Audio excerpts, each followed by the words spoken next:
اس محتاجی کی حالت میں بھی اگر ہم کسی کے کام آ سکیں تو یہ ہماری خوش قسمتی ہوگی۔ جاؤ دیر نہ کرو، خدا جانے اس بیچارے کی بیوی کا کیا حال ہو رہا ہوگا۔ دوستو ملکہ نے اپنی زبان سے انکار کا ایک لفظ تک نہیں بولا اور اسی وقت سوداگر کے ساتھ چل پڑی۔ سرائے سے باہر نکل کر سوداگر بولا، دیکھو بیوی کا قافلہ بڑا دور ہے اور مجھے آئے ہوئے بڑی دیر ہو چکی ہے، تم یوں کرو میرے ساتھ ہی میرے گھوڑے پر بیٹھ جاؤ، اس طرح ہم جلدی پہنچ جائیں گے۔ دوستو ملکہ بیچاری سوداگر کے فریب کو سمجھ نہ سکی اور اس کے ساتھ گھوڑے پر سوار ہو گئی۔ سوداگر قافلے کے پاس پہنچا اور ایک طرف کو گھوڑا بھگانے لگا۔ جب ملکہ نے دیکھا کہ سوداگر ایک جھوٹا اور فریبی آدمی ہے تو اس نے ایک دم شور مچانا شروع کر دیا۔ ملکہ تڑپتی، روتی اور پیٹتی رہی، مگر سوداگر کمبخت نے ذرا بھی رحم نہیں کھایا اور اسے گھوڑے پر بٹھائے کہاں سے کہاں جا پہنچا۔ ادھر بادشاہ سرائے میں انتظار کرتا رہا کہ میری بیوی ابھی تک لوٹی کیوں نہیں۔ کافی دیر کے بعد اس نے سوچا کہ مجھے خود چل کر دیکھنا چاہیے کہ آخر ماجرا کیا ہے، ملکہ ابھی تک واپس کیوں نہیں آئی۔ وہ دونوں لڑکوں کا ہاتھ تھامے سرائے سے باہر نکلا اور شہر کے باہر آ گیا۔ ادھر ادھر بہت سارے چکر لگانے کے بعد اسے قافلے کا نام و نشان تک نہیں ملا۔ دوستو بادشاہ کو دور سے دھول اڑتی نظر آئی تو بادشاہ اپنے بچوں کو لے کر اسی طرف چلنے لگا۔ تھوڑی دیر کے بعد بادشاہ رستہ بھول گیا اور وہ کسی اور ہی جانب جا نکلا۔ سامنے ایک دریا تھا۔ بادشاہ ادھر ادھر دیکھنے لگا، شاید دریا پار کرنے کے لیے کوئی کشتی مل جائے، مگر وہاں نہ تو کوئی کشتی تھی اور نہ ہی کوئی ملا تھا۔ اس نے تھوڑی دیر کے لیے کچھ سوچا اور پھر بڑے لڑکے کو دریا کے کنارے پر بٹھایا اور چھوٹے کو کاندھے پر بٹھا کر دریا کے اندر چلا گیا۔ بادشاہ کا ارادہ یہ تھا کہ پہلے چھوٹے لڑکے کو دریا کے پار اتار آئے اور پھر واپس آ کر بڑے لڑکے کو لے جائے گا، لیکن بندہ سوچتا کچھ اور ہے، لیکن رب تعالیٰ کو کچھ اور ہی منظور ہوتا ہے۔ وہ چھوٹے لڑکے کو اپنے کاندھے پر بٹھائے بڑی مشکل سے ابھی دریا کے درمیان پہنچا تھا کہ بڑے بیٹے کو ایک بھیڑیا اٹھا کر لے گیا۔ اس نے چیخ ماری۔ بادشاہ اپنے بیٹے کی چیخ سن کر بڑا گھبرا گیا اور کنارے کی طرف دیکھنے لگا۔ گھبرانے کی وجہ سے جو چھوٹا بچہ اس نے اپنے کندھے پر بٹھایا ہوا تھا وہ بھی پانی میں گر گیا۔ اس سے وہ اور بھی پریشان ہو گیا اور خود بھی گوتے کھانے لگا، مگر بادشاہ کی زندگی باقی تھی۔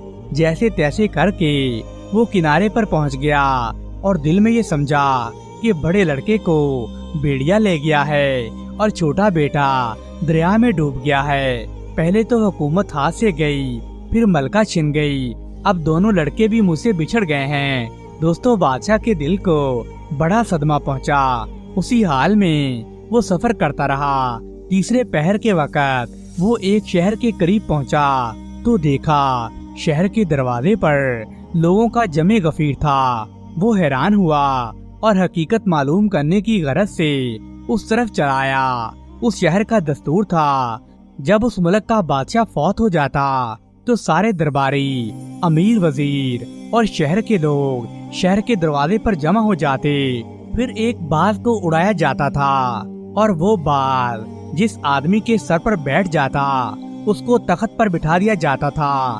دوستو یہ دن قریب تھا، لوگوں کا ہجوم اسی لیے جمع ہوا تھا۔ باز اڑایا جا چکا تھا مگر باز ابھی تک کسی بھی آدمی کے سر پر نہیں بیٹھا تھا۔ قسمت شاید اسی بادشاہ کا انتظار کر رہی تھی۔ جیسے ہی بادشاہ وہاں پہنچا باز اس بادشاہ کے سر پر آ کر بیٹھ گیا۔ باز کا اس کے سر پر بیٹھنا تھا کہ فوراً سارے درباری، امیر، وزیر ہاتھ باندھ کر اس کے سامنے کھڑے ہو گئے۔ انہوں نے تاج و تخت بادشاہ کے حوالے کیا اور اسے شاہی لباس پیش کیا اور اسے درخواست کرنے لگے کہ محل میں چل کر آپ تخت پر تشریف رکھیے۔ بادشاہ بولا، بھائی میں تو خود ایک سلطنت چھوڑ کر آیا ہوں، تخت اور حکومت گوا کر میں نے فقیری اختیار کی ہے، اب مجھے کسی سلطنت کی خواہش نہیں ہے۔ دوستو بادشاہ کی اس بات پر وہ لوگ بڑے پریشان ہو گئے اور بادشاہ کو مجبور کرنے لگے کہ ہمیں آپ سے اچھا بادشاہ نہیں مل سکتا۔ وہ بڑی ضد کرنے لگے، ہم آپ ہی کو بادشاہ بنائیں گے۔ غرض بادشاہ نے بڑا انکار کیا، مگر لوگوں نے اسے اپنا بادشاہ بنا کر ہی دم لیا۔ اسے شاہی لباس پہنا دیا گیا، سر پر تاج رکھا گیا اور محل میں لے جا کر شاہی تخت پر بٹھا دیا گیا۔ دوستو، آخر بادشاہ نے بھی سلطنت کو خدا کی طرف سے ایک انعام سمجھا اور بڑے نیکی اور انصاف پسندی کے ساتھ حکومت کرنے لگا، مگر دل میں اسے ہر وقت یہی غم رہتا تھا کہ اس کے بچے اور بیوی کہیں گم ہو گئے ہیں، اور انہیں یاد کر کے اس کی آنکھوں سے آنسو آ جاتے تھے۔ دوستو، بادشاہ کے دونوں بیٹوں کا حال سنیے۔ جس لڑکے کو بھیڑیا اٹھا کر لے گیا تھا، اس کے ساتھ یہ ماجرا ہوا کہ ادھر سے ایک تیر انداز چلا آ رہا تھا۔ بھیڑیا لڑکے کو اٹھائے جا رہا تھا کہ اس آدمی نے فوراً کمان میں تیر ڈالا اور ایسا نشانہ باندھ کر چلایا کہ بھیڑیا وہیں ڈھیر ہو گیا اور لڑکے کی جان بچ گئی۔ اور دوسرا لڑکا جو دریا میں گر گیا تھا، اسے ایک مچھیرے نے بچا لیا۔ یہ دونوں لوگ بے اولاد تھے اور اسی شہر کے رہنے والے تھے جہاں ان لڑکوں کا باپ دوبارہ سے بادشاہ بن گیا تھا۔ وہ لوگ لڑکوں کو اپنے گھر لا کر ان کی پرورش کرنے لگے۔ بادشاہ کا دل جب بھی اپنے بیٹوں کی جدائی میں بہت زیادہ بے چین ہوتا تھا تو وہ رونے لگتا تھا۔ ایک روز اس نے اپنے وزیر کو حکم دیا کہ 2 لڑکے شریف اور ہونہار ایسے ڈھونڈ کر لاؤ جو ہمارے پاس دربار میں رکھنے کے قابل ہوں۔ دوستو، وزیر نے شہر کے تمام لڑکے طلب کر کے ان کی قابلیت کا امتحان لیا۔ ان میں بادشاہ کے دونوں لڑکے بھی موجود تھے۔ وزیر کو وہ دونوں لڑکے بڑے پسند آئے۔ اس نے انہیں بادشاہ کی خدمت میں پیش کر دیا۔ ایک مدت کی جدائی اور تکلیف سہنے کی وجہ سے لڑکوں کے حلیے مکمل طور پر بدل گئے تھے۔ بادشاہ انہیں پہچان نہیں سکا کہ یہ دونوں اسی کے بیٹے ہیں، اور نہ ہی لڑکوں کو خیال آیا کہ تخت پر جو آدمی بیٹھا ہے دراصل یہ انہی کا باپ ہے۔ لیکن انہیں یہ معلوم نہیں تھا، اور انہیں یہ بھی معلوم نہیں تھا کہ وہ دونوں سگے بھائی ہیں۔ یہ بھی قدرت کا کھیل تھا کہ وہ اکٹھے ہو کر جدا ہی رہے تھے۔ بادشاہ نے جب وہ لڑکوں کے ساتھ باتیں کی تو بڑا خوش ہوا۔ بادشاہ نے وزیر کی عقل مندی کو خوب سراہا۔ دونوں لڑکوں سے بڑی محبت سے برتاؤ کیا۔ ہر وقت وہ انہیں اپنے قریب رکھتا اور ان کے ساتھ میٹھی میٹھی باتیں کرتا۔ اس سے بادشاہ کے دل کو بڑا سکون ملتا تھا۔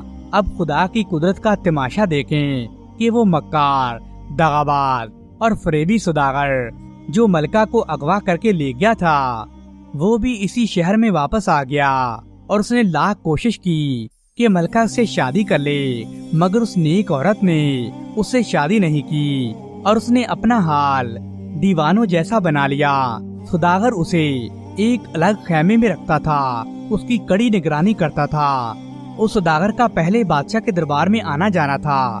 سب درباریوں اور امیروں وزیروں تک اس کی جان پہچان تھی۔ جب اس نے بادشاہ کے مرنے کی خبر سنی تو بڑا افسوس کرنے لگا۔ تو لوگوں نے اسے بتایا کہ اسے نیا بادشاہ مل گیا ہے جو پہلے سے بڑا نیک اور سخی آدمی ہے۔ یہ سن کر سوداگر نے وزیر کے ہاتھ بادشاہ کی خدمت میں بڑے تحفے بھیجے، اور پھر خود بھی بادشاہ کی خدمت میں حاضر ہو گیا۔ خدا کی قدرت، بادشاہ نے اس آدمی کو نہیں پہچانا کہ یہ وہی مکار اور دھوکے باز سوداگر ہے جو اس کی ملکہ کو لے گیا تھا۔ سوداگر بھی یہ نہیں جانتا تھا کہ یہ بادشاہ در حقیقت میں وہی آدمی ہے جسے اس نے دھوکہ دیا تھا۔ غرض وہ دونوں ایک دوسرے سے پوری طرح بے خبر تھے۔ بادشاہ نے سوداگر کی بڑی عزت کی اور اسے دربار میں جگہ دی۔ سوداگر نے ملک کی سیر کی تھی۔ بادشاہ اس سے ان ملکوں کے حالات پوچھتا اور سوداگر اپنے سفر کی کہانیاں سناتا رہتا۔ ایک دن بادشاہ سوداگر کی خدمت میں حاضر تھا کہ باتیں کرتے کرتے شام گزر گئی تو بادشاہ نے کہا، تم آج رات یہیں رک جاؤ، ایک ضروری معاملے میں مجھے تم سے مشورہ لینا ہے۔ دوستو، سوداگر وہیں رک گیا، لیکن وہ تھوڑا پریشان تھا۔ بادشاہ نے پریشانی کا سبب پوچھا تو سوداگر بولا، حضور، بات دراصل یہ ہے کہ میری بیوی پاگل ہو گئی ہے، اس کی دیکھ بھال میں خود کرتا ہوں اور مجھے ہر وقت یہی ڈر لگا رہتا ہے کہ کہیں ایسا نہ ہو کہ وہ اپنے پاگل پن کی وجہ سے کہیں بھاگ جائے اور کسی مصیبت میں نہ پھنس جائے۔ تو بادشاہ کہنے لگا تم یہیں رہو اور بے فکر ہو کر اس عورت کی دیکھ بھال کا بندوبست ہم خود کر دیتے ہیں۔ بادشاہ نے کہہ کر ان دونوں لڑکوں کو سوداگر کے خیمے کا پہرا دینے کا حکم دیا۔ دونوں لڑکے حکم سن کر بجا لائے۔ اسی وقت خیمے کے دروازے پر پہرا دینے لگے جس کے اندر وہ عورت قید تھی۔ جب آدھی رات سے زیادہ گزر گئی تو چھوٹے لڑکے کو نیند آنے لگی۔ اس پر بڑے لڑکے نے کہا دیکھو بھائی، سونا مناسب نہیں ہے، ایسا نہ ہو کہ ہم سو جائیں اور ہماری غفلت سے فائدہ اٹھا کر یہ عورت اس خیمے سے نکل کر بھاگ جائے۔ اس پر چھوٹا لڑکا کہنے لگا کوئی ایسی کہانی سناؤ جسے سن کر میری نیند ہی اڑ جائے۔ یہ سن کر بڑے بھائی نے جواب دیا میں تمہیں اپنی ہی کہانی سناتا ہوں، اگر غور سے سنو گے تو نیند تو کیا تمہاری بھوک پیاس بھی اڑ جائے گی۔ یہ کہہ کر اس نے یوں کہنا شروع کیا کہ اے بھائی، میں بادشاہ کا بیٹا ہوں، میرا باپ بڑا سخی اور نیک آدمی تھا اور وہ خدا دوست کے لقب سے مشہور تھا۔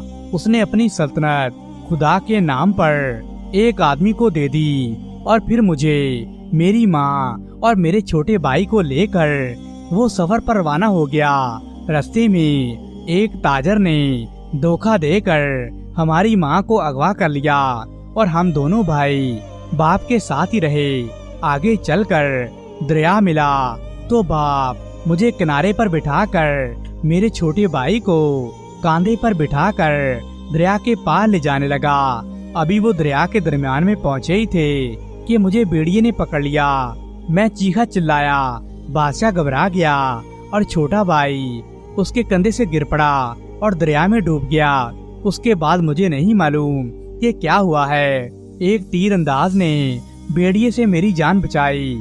اب قسمت اس بادشاہ کے پاس لے آئی ہے۔ یہ سن کر دوسرا لڑکا فوراً اس سے لپٹ گیا اور کہنے لگا بھائی جان، دریا میں گرنے والا وہ بچہ میں ہی تھا، مجھے ایک مچھیرے نے ڈوبنے سے بچا لیا تھا۔ وہ دونوں بھائی گلے مل کر اتنا روئے کہ خیمے کے اندر عورت اچانک چونک پڑی اور پردے کے پاس آ کر ان کا حال پوچھنے لگی۔ انہوں نے سارا واقعہ بیان کر دیا تو عورت نے خیمے کا پردہ الٹا میرے لال کہتے ہوئے وہ لڑکوں سے لپٹ گئی۔ انہیں بتایا کہ میں اب تک سوداگر کی قید میں ہوں۔ وہ دونوں لڑکے ماں پکارتے اس کے قدموں میں گر گئے اور دونوں بھائیوں نے اسی وقت یہ خبر بادشاہ کے پاس پہنچائی۔ بادشاہ کو ابھی معلوم نہیں تھا کہ سوداگر کی قید میں جو عورت ہے وہ اس کی اپنی بیوی تھی، لیکن جب اسے معلوم ہوا کہ وہ عورت ان دونوں لڑکوں کی ماں ہے تو چاہا کہ سارے معاملے کی چھان بین کر کے دودھ کا دودھ اور پانی کا پانی کر دے۔ بادشاہ نے اسی وقت عورت کے لیے سواری بھیجی اور اسے اپنے دربار میں طلب کیا۔ جب وہ عورت بادشاہ کے سامنے آئی تو بادشاہ کو یہ سارا ماجرا دریافت کرنے کی ضرورت ہی نہیں پڑی۔